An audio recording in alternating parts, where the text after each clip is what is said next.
Hello everyone. कल मैंने long table का क्वेश्चन करवाया था, वो पेंडिंग था। थोड़ा सा रिव्यू ले लो। लॉन्ग टेबल क्या था, जिसमें ये लाइन लिखी हो excess money should be adjusted on allotment and calls, तो लॉन्ग टेबल बनता है क्वेश्चन में। ठीक है, एक और है कि अगर सरप्लस आपके अलॉटमेंट ड्यू से ज़्यादा है तो लॉन्ग टेबल बनेगा। जैसे इसमें दो प्रोराटास थे, एक फुल अलॉटमेंट थी। जो लॉन्ग टेबल होता है वो प्रोराटास का बनता है। जैसे 90 का 40 दिया आपने, 50 का 40 दिया, सरप्लस मनी निकाली, अलॉटमेंट ड्यू करी, अलॉटमेंट एडजस्टमेंट में क्या डाला, जो सरप्लस और ड्यू का विच एवर इज लेस, जो कम होता है वो किसमें एडजस्ट होता है, अलॉटमेंट एडजस्टमेंट में। ठीक है, अगर इसके बाद भी सरप्लस बचा तो वो कॉल तक जाएगा। जैसे इस क्वेश्चन में बचा था 30, ये कॉल तक गया था। फर्स्ट वो एंट्रीज करवाई थी, याद रखना पहली एंट्री अप्लाइड से होती है, सेकेंड एंट्री में आप call in advance share allotment का नहीं आएगा, फर्स्ट कॉल का भी आएगा, क्योंकि यहाँ पे जो सरप्लस है वो अलॉटमेंट पे भी एडजस्ट हुआ और कॉल पर भी हुआ। ऊपर जो लॉन्ग टेबल है उसमें टोटल किसका करना होता है, जो हमारे अलॉटमेंट एडजस्टमेंट कॉलम्स होते हैं, जैसे अलॉटमेंट एडजस्टमेंट, कॉल एडजस्टमेंट का डायरेक्ट वहीं से अमाउंट यहाँ पर ट्रांसफर कर दो सेकंड जर्नल एंट्री में। अब नेक्स्ट टू एंट्रीज हैं जो जिसमें हमने डिफॉल्ट या वो निकालना है कॉल इन एरियर, क्योंकि यहाँ पे दो शेयर होल्डर हैं, एक आर एक एस। आर ने अप्लाई कर रखा है 1500 शेयर के लिए, एस ने अप्लाई कर रखा है 1800 शेयर्स के लिए। जो आर है वो कैटेगरी 2 को बिलोंग करता है 50-40 वाली को, और जो एस है वो फर्स्ट कैटेगरी को बिलोंग करता है 90-40 वाली को। ठीक है, जो आर शेयर होल्डर है उसने अलॉटमेंट और कॉल्स दोनों नहीं दे रखी, और जो एस शेयर होल्डर है उसने सिर्फ उसने कॉल्स नहीं दे रखी, first and final call. Clear.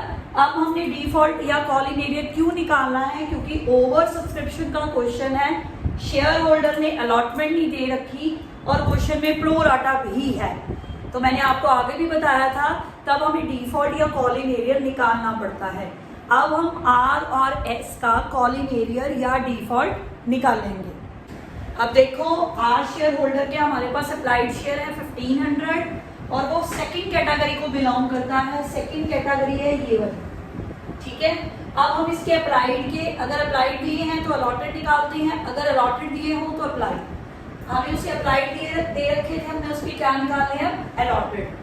ठीक है, सेकंड कैटेगरी को बिलोंग करता है, जो कैलकुलेट करना हो वो ऊपर रखना होता है, अलॉटेड अपॉन अप्लाइड होगा, क्योंकि हमने अलॉटेड निकालने हैं आपके। Allotted upon applied into applied given shares. ठीक है, 1200 अलॉटेड आगे, अब अप्लाइड में से अलॉटेड माइनस करो, 1500 में से 1200, 300 आगे नंबर। इसको हमेशा एप्लीकेशन के साथ मल्टीप्लाई करना है, आपके पास सरप्लस आ जाएगा। 900 का सरप्लस आ गया, अलॉटमेंट ड्यू करो, अलॉटमेंट ड्यू अलॉटेड शेयर पे होता है, अलॉटमेंट के साथ मल्टीप्लाई करना है इंक्लूडिंग प्रीमियम। 1200 इंटू 3 3600, सरप्लस हमारे पास था 900। ठीक है, तो इसका डिफॉल्ट या कॉल इन एरियर क्या आ गया अलॉटमेंट पे, 2700। क्लियर। अब जो नेक्स्ट शेयर होल्डर है, जो नेक्स्ट शेयर होल्डर है एस नाम का, इसने हमें कॉल्स भी नहीं दे रखी है, एस ने हमने ना, इसने अलॉटमेंट भी दे रखी है, हमने इसका अलॉटमेंट पे डिफॉल्ट निकाल लिया है। अब सेकंड का भी निकाल लो, फिर जनरल एंट्रीज करते हैं। एस के भी हमें 1800 अप्लाइड दे रखे हैं, बट वो किस कैटेगरी को बिलोंग करता है, फर्स्ट कैटेगरी को, उसके भी हमने अलॉटेड निकालने हैं, allotted upon applied into given shares. First category में 40 अलॉटेड है, 90 अप्लाइड है। ठीक है, उसके 800 अलॉटेड आगे, अप्लाइड में से अलॉटेड माइनस करो, 1000 आ गया, एप्लीकेशन के साथ मल्टीप्लाई करो, 3000 का सरप्लस आ गया। ठीक है जी, अब अलॉटमेंट ड्यू करो, याद रखना अलॉटमेंट ड्यू अलॉटेड शेयर के साथ होती है, 800 इंटू 3 अलॉटमेंट के साथ मल्टीप्लाई करोगे इंक्लूडिंग प्रीमियम, 2400 आ गया। अब इसका सरप्लस हमारे पास 3000 है, अलॉटमेंट ड्यू इसकी 2400 आई, 600 का हमें यहाँ पे गेन हो रहा है, डिफॉल्ट या कॉल इन एरियर नहीं आ रहा। अब हमें पता है अगर अलॉटमेंट पे पैसे बचते हैं तो नेक्स्ट स्टेज पे जाएंगे, ये गेन हम कहाँ पे एडजस्ट करेंगे, फर्स्ट कॉल पर। अब फर्स्ट कॉल ड्यू करो, अलॉटेड शेयर के साथ ही कॉल के साथ मल्टीप्लाई करोगे, ये कॉल के साथ है, बाय चांस इसमें एप्लीकेशन, अलॉटमेंट और कॉल का 333 है। ठीक है जी, 800 इंटू 3 आपने फर्स्ट कॉल ड्यू करी 2400 की, उसमें से गेन 600 माइनस कर दो, कॉल इन एरियर कॉल पे या डिफॉल्ट कॉल पे आएगा इस बार 1800 का।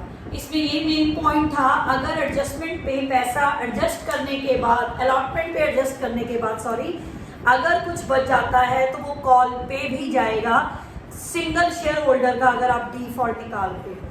ठीक है, यहाँ पे ये कॉल पे पैसे गए हैं, कॉल पे कॉल इन एरियर निकाला है। अगर कोई शेयर होल्डर आपको कॉल नहीं देता, ओवर सब्सक्रिप्शन का क्वेश्चन हो, लॉन्ग टेबल का क्वेश्चन हो, ओवर सब्सक्रिप्शन प्रो राटा हो, डिफॉल्ट निकाल रहे हो आप, ठीक है, तो आपके पैसे डिफॉल्ट के केस में कॉल तक जा सकते हैं।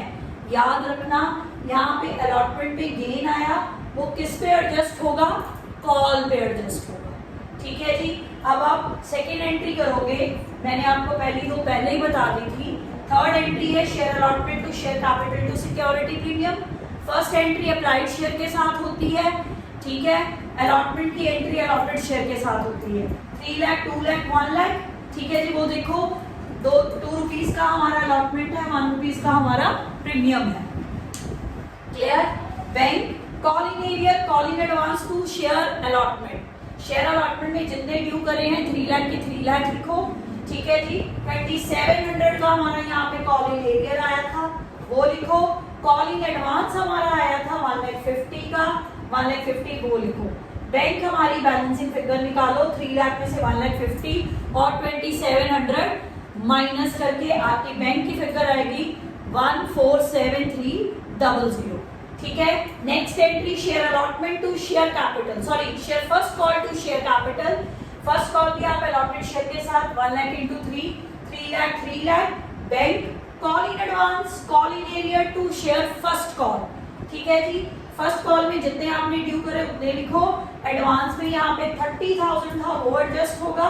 एरियर में फर्स्ट कॉल पे 1800 आएगा एस शेयर होल्डर का, और आर शेयर होल्डर का आएगा 1200 इंटू 3 प्लस 1800, 3600 प्लस 1800 आएगा 5400। ठीक है जी, दोनों शेयर होल्डर का आएगा आर और एस। आर ने हमें दोनों कॉल्स भी नहीं दी, ठीक है, याद रखना। 1200 इंटू 3 डायरेक्ट अलॉटेड शेयर को फर्स्ट कॉल के साथ मल्टीप्लाई करो, उसके कॉल इन एरियर 1800 एस के आएंगे जो आपने डिफॉल्ट निकाला है। बैंक का बैलेंसिंग फिगर निकालो, ये आएगी 264600, 264600। ठीक है जी, फिर सेकंड कॉल ड्यू करो, share second call to share capital 1 lakh into 2 rupees की है सेकंड कॉल, ठीक, 2 लाख। फिर bank call in area to share second call, जितने की आपने ड्यू करी है सेम अमाउंट लिखा करो, ठीक। कॉल इन एरिया में दोनों शेयर होल्डर के अलॉटेड शेयर के साथ मल्टीप्लाई करना। 1200 इंटू 2 800 इंटू 2, इसके 1200 थे, इसके 800 है अलॉटेड। 1200 इंटू 2 800 इंटू 2, टोटल आएगा 4000। Bank is your balancing figure. This is all about the long table and gain on call, sorry calculation of default on call. क्योंकि आपके पास अलॉटमेंट के पैसे एडजस्ट करने के बाद भी सिंगल शेयर होल्डर का अमाउंट बच रहा था, वो आपने किस पे एडजस्ट करा, कॉल पे। याद रखना, वेरी इंपॉर्टेंट क्वेश्चन है, ध्यान से करना, पूरी वीडियो ध्यान से देखना। Thank you very much.